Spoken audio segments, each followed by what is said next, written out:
जब गुजरात मुगल सत्ता के अधीन हुआ तो पूरे गुजरात में जो छोटे छोटे हिंदू राजवाड़े थे, जमींदारों की तरह रह रहे थे, वे प्रजा से टैक्स वसूलते थे और उसका कुछ हिस्सा मुगल सल्तनत को दे देते थे।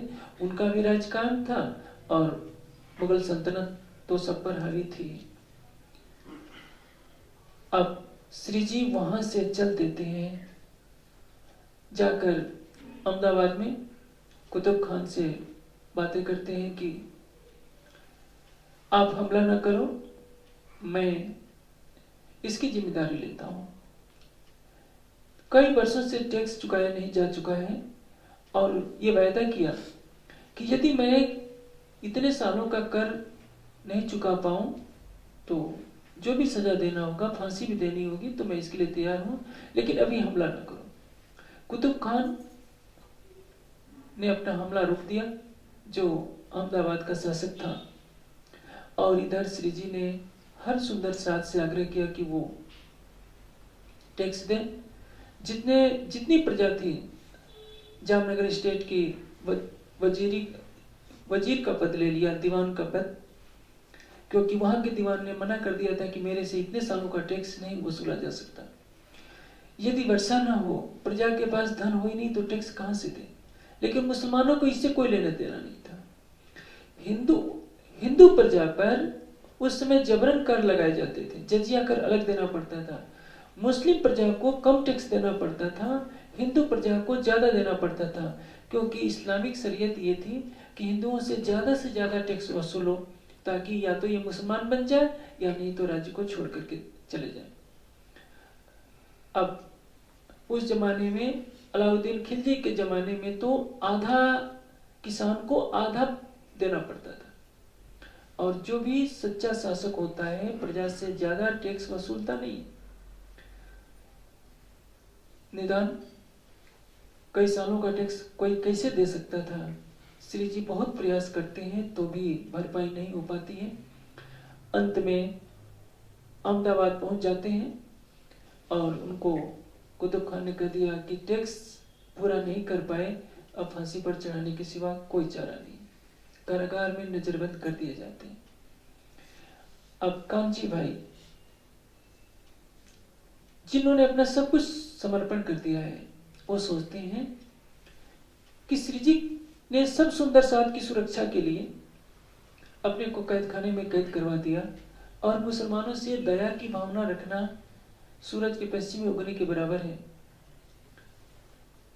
सोचा कि यदि श्री जी नहीं रहेंगे तब तो कुछ नहीं रहेगा, मुझे अपने को उस फांसी के फंदे पर जाना होगा, चाहे परिणाम कुछ भी हो। सीधे चले गए तेजकोरी जी के पास और कहे कि तेजकोरी जी, आप मुझे अपने वस्त्र दीजिए। वे वस्त्र लेकर के आते हैं और वैसी भावभंगिमा बना ली। पत्नी को अधिकार होता है कि पति से किसी भी समय मिल सकती है, चाहे उसको फांसी दी जाने वाली क्यों ना हो। अंदर जाकर के दरवाजा बंद कर लेते हैं, श्री जी से भेंट करके कहते हैं रो रो करके, धाम धनी, आप चाहे तो लाखों कांजी भाई पैदा कर सकते हैं, लेकिन आप नहीं रहेंगे तो सारा जागने का खेल खत्म हो जाएगा। आप ये मेरा कपड़ा पहनिए और यहाँ से बाहर निकलिए। श्री जी बहुत मना करते हैं कि भाई मुझे कुछ नहीं होना है, लेकिन कांजी भाई की भावुकता के आगे श्री जी हार जाते हैं और जबरदस्ती कपड़े पहना देता है, क्योंकि कई बार श्रद्धा समर्पण रखने वाले सुंदर साथ अति कर देते हैं अपने भाव को व्यक्त करने में। अब वो क्या करें, क्योंकि ज्यादा बहस करते तो आवाज बाहर चली जाती और जगह जगह सिपाही जो खड़े थे उनको भनक लगती कि इन दोनों में क्या लड़ाई चल रही है, बहस चल रही है। निदान कपड़े पहनाकर जबरन उनको दरवाजे से बाहर कर देते हैं कांची भाई, और श्री जी वहां से चलते हुए अहमदाबाद से चलकर सीधे दीप बंदर पहुंचते हैं। इधर क्या होता है, अभी कुछ माह बाकी थे फांसी में। कांची भाई की दाढ़ी बढ़ जाती है लंबे लंबे। जिस दिन फांसी का समय आता है उस दिन उनको बाहर निकाला जाता है। राज्य की प्रेरणा से जिब्राइल अपना काम कर जाता है। उन्होंने जोश भरी आवाज में कहा कि मुसलमानों, तुम जो शरीयत के नाम पर जुल्म सितम ढा रहे हो हिंदुस्तान पर, न्याय के दिन जब अल्लाह ताला सिंहासन पर बैठेगा, उस दिन तुम्हें इसका प्रायश्चित करना होगा। तुम्हारे हर अत्याचार का दंड मिलेगा। इस तरह से जब कुछ कहकर कुछ कुरान की आयतें भी कहती तो मुस्लिम डर गए। जो न्यायाधीश था वो भी डर गया और जो अहमदाबाद का बादशाह था वो भी डर गया कि ये लगता है ये तो फकीर है। आखिर मिराज को हमने कारागार में बंद कर दिया था, ये कौन है जो इस तरह की कुरान की आयतों का हवाला देकर के हमको सिखापन दे रहा है। सीधे कह दिया था कि यदि तुम्हें अपना विनाश से अपने को बचाना है तो तुम सही रास्ते पर आ जाओ। फिर निदान यही सोचा गया कि इनको मुक्त ही कर दो, भला इसकी बद्दुआ लग गई तब तो हमारा सारा राज्य ही समाप्त हो जाएगा। एक व्यक्ति को फांसी चढ़ाने से तो हमें कुछ मिलने वाला है नहीं, जितना टैक्स मिलना था मिल गया। यदि हमने फांसी पर चढ़ा दिया और बद्दुआ लगी, हमारी सारी सल्तनत ही चली गई एक फकीर की बद्दुआ से, तो इससे नादानी और कुछ नहीं होगी। निदान कांजी भाई को वो छोड़ देते हैं और कांजी भाई को सम्मानपूर्वक विदा कर दिया जाता है। हंसते हुए कांजी भाई श्री जी को खोजते हुए दीप बंदर पहुंच जाते हैं और वो सारी बीतक आप सुनिएंगे कल। ये प्रसंग हमें तरह तरह की शिक्षाएं दे रहा है। हरजी व्यास का प्रसंग कि हमें अपनी विद्या का अभिमान न रखते हुए, क्योंकि ज्ञान दुधारी तलवार होती है। इलम चातुरी खूबी अंग की, मोहे एही लिख्या पटन खोर, एही न देवे देखने मेरे दूल्हे के मुख का नूर। इल्म, खुदाई इल्म हमारी आत्मा को परम धाम की राह दर्शाता है, लेकिन चतुराई का इल्म हमें भवसागर में डुबोता है।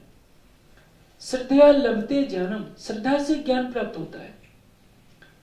इसलिए वेदांत के पहले सूत्र में क्या लिखा है व्यास जी ने, अथा तो ब्रह्म जिज्ञासा, ब्रह्म जिज्ञासा का विषय। जीवन भर विद्यार्थी बने रहने की प्रवृत्ति ढालनी चाहिए। हमारे पास जितना ज्ञान आ गया है उतना ही ज्ञान के मणियों को एकत्र करने का प्रयास करना चाहिए। कभी यह नहीं सोचना चाहिए कि मैं ज्ञान में पूर्ण हो गया हूं। जिस दिन हम सोचेंगे कि हम ज्ञान में पूर्ण हो गए हैं, उस दिन हमारी वृद्धि रुक जाएगी। उसी तरह से भक्ति के क्षेत्र में जिस दिन हम सोचेंगे कि हमारे जैसा कोई भक्ति करने वाला नहीं, उस दिन हमारे और धनी के बीच में एक पर्दा बन जाएगा। जिस दिन हमने अपने की पूर्णता का एहसास किया कि मैं पूर्ण हो गया हूं या मेरे जैसा कोई नहीं है, उस दिन हमने अपनी उन्नति के रास्ते में कुल्हाड़ी मार ली होती है।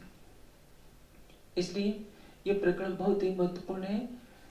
एक बात ध्यान में रखनी चाहिए कि आम तौर से सुंदर साथ में कहते सुना जाता है कि इल्म से अहंकार आता है। इल्म से अहंकार नहीं आता है, तमोगुण से अहंकार आता है। ज्ञान तो बताता है कि अहंकार गलत चीज है, तो ज्ञान से अहंकार थोड़े आएगा। यदि आप में भक्ति का रस नहीं है, आपका हृदय शुष्क है, आपने शब्दों का केवल संकलन कर लिया है, तो जो आप पढ़े रहेंगे उससे ये लगेगा कि हमारे जैसा कोई नहीं है। इसको कहते हैं इल्म चातुरी, यानी अपनी बुद्धि का प्रयोग करके तमोगुण से उत्पन्न होने वाले अहंकार के कारण अपने को बड़ा समझना। जो वास्तव में सबसे बड़ा विद्वान होगा वो विनम्रता की मूर्ति होगा। मैंने पहले ही कहा, विद्या ददाति विनयम, विद्या विनम्रता को देती है। विद्या कभी अहंकार को पैदा नहीं करती। एक बार अकबर की औरंगजेब की बेटी थी जेबुन्निसा। जेबुन्निसा को उपनिषदों का चस्का लग गया था, क्योंकि औरंगजेब का बड़ा भाई दारा सिकोह उपनिषदों का बहुत बड़ा विद्वान था और उसने कई उपनिषदों का फारसी भाषा में अनुवाद किया था। जेबुन्निसा को उसके पिता औरंगजेब ने एक चीन से लाया हुआ दर्पण दिया था। एक दिन जब वो बैठी हुई थी, अपनी नौकरानी से उस दर्पण को मंगाया। दर्पण ऐसी बुरी बला है कि कोई भी हो, बच्चा तो क्या, एक बंदर के हाथ में भी दर्पण दे दिया जाए तो अपना चेहरा जरूर दिखेगा कि मैं कैसा लग रहा हूँ। वो देख रही थी, चल रही थी, पैर में ठोकर लगी, बेचारी के हाथ से टूट छटक गया दर्पण और चकनाचूर हो गया। पूरे शाही महल में एक ही दर्पण था, क्योंकि उस जमाने में शीशे का निर्माण आजकल की तरह नहीं हुआ करता था। आज तो मैं समझता हूँ 5-10 रुपए में शीशा मिल जाएगा, उससे भी कम में मिल जाता होगा। लेकिन उस जमाने में चीन से आया हुआ दर्पण था और उसने सोचा कि आज तो मुझे फांसी लग जाएगी। जब वो जमुनेसा के पास आई दासी, तो दासी से बोला न जाए। जमुनेसा ने पूछा कि क्या हो गया है, तो बहुत हकलाते हुए कहा कि मैं आ रही थी, मेरा पैर फिसल गया और दर्पण टूट गया। हंस पड़ी जमुनेसा कि पगली, इस क्या हो गया, ये तो बहुत अच्छा हो गया। मैं उस दर्पण में अपना चेहरा मिट्टी का देख देख कर खुश हुआ करती थी, मैं कितनी सुंदर हूँ, मैं कितनी सुंदर हूँ। अब खुदा ताला ने तो मेरे ऊपर मेहरबानी की है कि मुझे सच्चा ज्ञान मिल गया है कि मैं झूठे पर मुक्त होती थी। असली जो अल्लाह ताला है उसके नूर को मैं क्यों न देखूं। क्यों ऐसा क्यों कहा उसने? क्योंकि उसके अंदर उपनिषदों का ज्ञान प्रवेश कर चुका था। यदि उपनिषदों का ज्ञान नहीं होता तो जमुनेसा गुस्से में लाल हो जाती और कहती कि तुम्हें फांसी पर चढ़ना ही होगा। इसलिए जब हमें ज्ञान हो जाता है वास्तव में कि ये संसार झूठा है, तो हम झूठे संसार से मुंह मोड़कर अपने प्राणेश्वर अक्षरातीत को रिचाते हैं। लेकिन केवल मुंह से पढ़ लेते हैं, बुद्धि से ग्रहण कर लेते हैं, हृदय में भक्ति का रस नहीं, तो पढ़ा हुआ ज्ञान वो आचरण में नहीं आता। इसलिए उस पढ़े हुए बौद्धिक ज्ञान को कहते हैं इल्म चातुरी। और जब उसमें भक्ति का रस मिल जाता है तो उसमें अहंकार समाप्त हो जाता है। तमोगुण से ग्रसित व्यक्ति, चाहे रिक्शा चलाने वाला हो, चाहे मजदूर हो, चाहे ठेला चलाने वाला, उसको भी अहंकार होगा। आप जाकर कुलियों से बात कीजिए, आपसे इतनी असभ्य भाषा में बात करेंगे कि वो लगेगा कि उनके समान कोई नहीं है। तो ऐसा नहीं कहा जाता है कि धन से अभिमान होता है। बहुत धन वाले होते हैं लेकिन विनम्रता की मूर्ति होते हैं, वो हाथ जोड़े खड़े रहते हैं। धन ने अभिमान नहीं बढ़ाया। कितने बहुत सुंदर व्यक्ति भी होते हैं लेकिन उनको सुंदरता का अभिमान नहीं होता है। उनके अंदर यदि भक्ति का रस है, ज्ञान का प्रकाश है, तो उनको अपनी सुंदरता का अभिमान नहीं होगा। धन वाले के अंदर यदि ज्ञान का प्रकाश है, भक्ति है, तो उनको भी अहंकार नहीं होगा। क्या मीराबाई सुंदर नहीं थी? लेकिन मीरा को कोई अभिमान नहीं था, क्योंकि मीरा के अंदर भक्ति का रस था। उसी तरह से क्या राजकुमार सिद्धार्थ सुंदर नहीं थे? राजकुमार सिद्धार्थ ने तपस्या करके सत्य को जान लिया था। इसलिए अज्ञान से अहंकार होता है, ज्ञान से, भक्ति से अहंकार का नाश होता है। अहंकार की उत्पत्ति तमोगुण से होती है। रजोगुण और तमोगुण का प्रभाव जिसके पास रहेगा उसमें आसक्ति होगी, उसमें अहंकार होगा। और जिसने सत्व रज तम के बंधनों को हटा दिया वो ब्रह्मज्ञानी होता है। इसलिए ज्ञान को ग्रहण कीजिए, लेकिन उसके साथ भक्ति का रस मिलाए रखेंगे तो किसी भी स्थिति में आपके अंदर विकार नहीं आएगा, अहंकार नहीं आएगा। वाणी में के चिंतन में जितना डूबिए उतना ही आपके लिए श्रेष्ठकर होगा। आवश्यकता ये है कि अपने को इसमें आड़ा ना दीजिए। ये समझिए ब्रह्म ज्ञान का ये खजाना है तारतम वाणी। आवश्यक नहीं कि सभी बातें हमें मालूम हो। एक छोटा बच्चा भी कह रहा है, उसकी बात हमें सुननी चाहिए, उस पर विचार करना चाहिए। कभी ये नहीं भाव लेना चाहिए कि जो मैंने कह दिया अंतिम सत्य है। हाँ, सत्य को पाने की जिज्ञासा रखिए, अपनी बात शालीनता से प्रस्तुत कीजिए, लेकिन ज्ञान को के ऊपर अहंकार का आवरण न पड़ने देना चाहिए। ये अहंकार आपके ज्ञान में सबसे बड़ी बाधा है, आपकी भक्ति में सबसे बड़ी बाधा है, और आपके और धनी के बीच में यही सबसे पर्दा करने वाला है। ज्ञान प्रीतम को पाने का साधन है, प्रेम प्रीतम को पाने का साधन है, धन सेवा का साधन है। लेकिन धन का, रूप का, विद्या का, पद का, प्रतिष्ठा का, अच्छे कुल में उत्पन्न होने का कभी भी अहम नहीं पालना चाहिए, क्योंकि अहंकार तमोगुण से प्राप्त होता है और तमोगुण मनुष्य के पतन का मूल कारण है। इसलिए गीता में कहा, ऊर्ध्वं गच्छन्ति सत्त्वस्था मध्ये तिष्ठन्ति राजसा जगन्य गुण वृत्ति तो अधो गच्छन्ति तामसा। जो सतोगुणी व्यक्ति होते हैं, जो ज्ञान भक्ति विवेक वैराग्य में लगे रहते हैं, हमेशा उत्तरोत्तर उन्नति को प्राप्त होते हैं। रजोगुणी व्यक्ति बीच में बने रहते हैं, और जो तमोगुणी होते हैं वो हमेशा पतन की तरफ जाते हैं।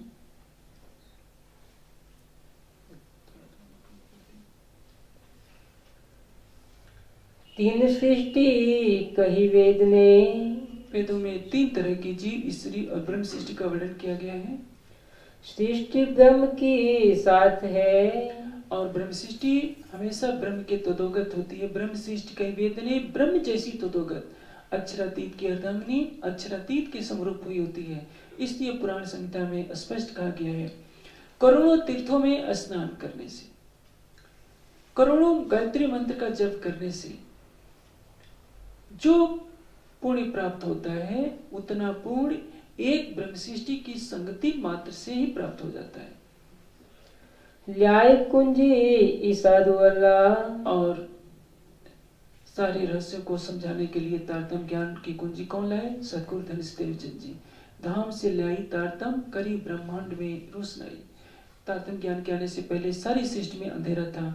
कोई ये जान नहीं पा रहा था कि कौन है अक्षरातीत, कहाँ है अक्षरातीत।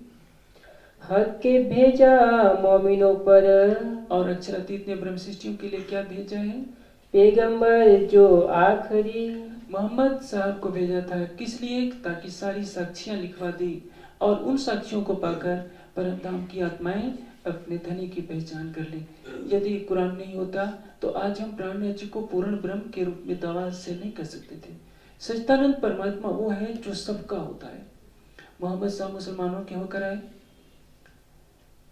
हिंदुओं में जितने अवतार हैं हिंदुओं के लिए आए, ईसा मसीह क्रिश्चियनों के होकर के आए। लेकिन प्राणनाथ जी की साक्षी हिंदू धर्म ग्रंथों में है, मुस्लिम धर्म ग्रंथों में है, बाइबल में है, संसार के सभी प्रमुख धर्म ग्रंथों के अंदर है। तो आज हम दावे से कह सकते हैं श्री प्राणनाथ जी कौन है?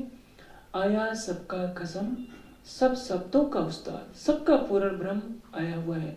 हिंदू हो, मुस्लिम हो, क्रिश्चियन हो, जो प्राणनाथ जी के स्वरूप की पहचान कर लेगा वो इत भी धन धन होगा और उत भी धन धन होगा।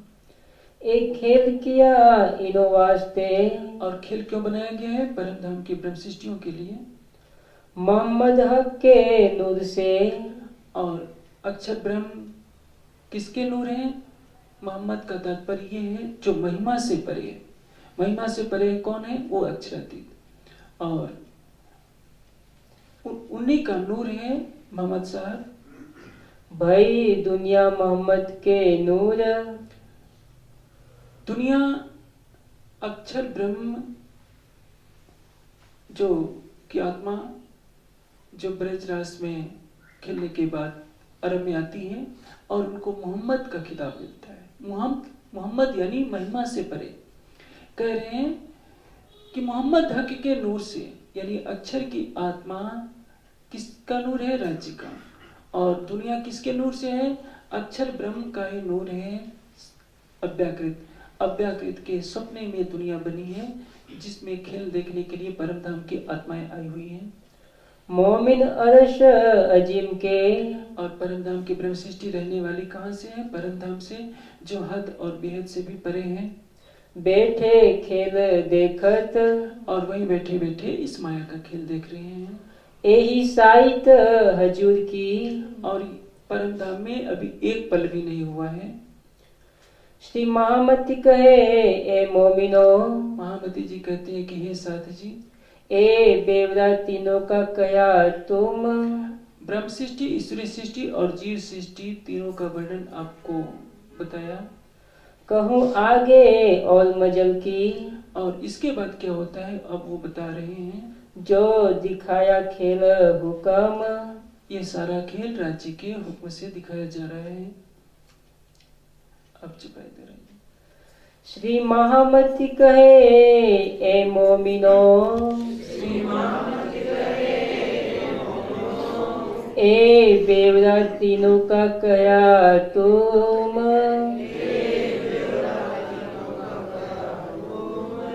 कहूँ आगे और मजल की, जो दिखाया खेल हुक्म।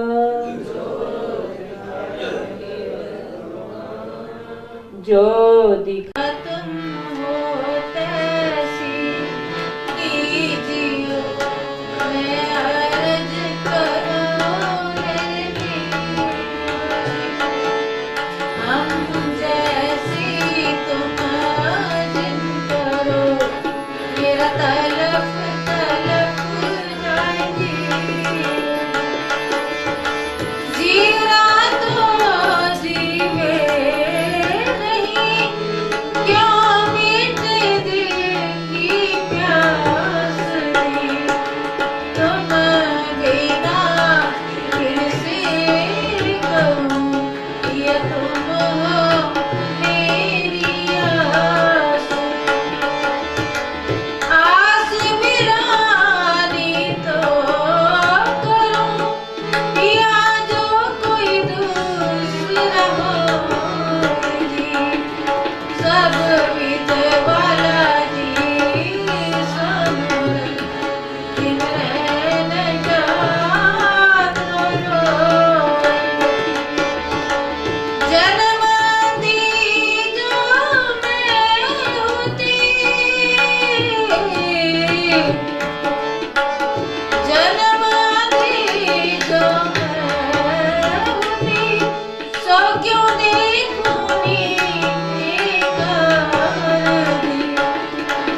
जब तुम दिखाओगे, तब देखूंगी मैं। एक पुकार पिया जी मेरी सुन के, अब ढील करो तुम जी।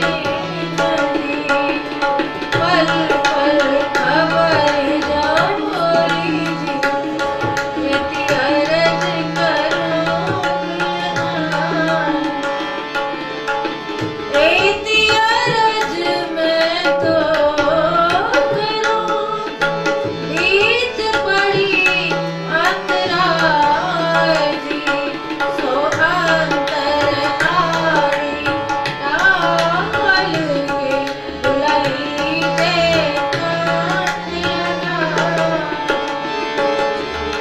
कंठ सुकंठ लगाएगी। कीजे हास विलास दी, वारण जाए श्री इंद्रावती।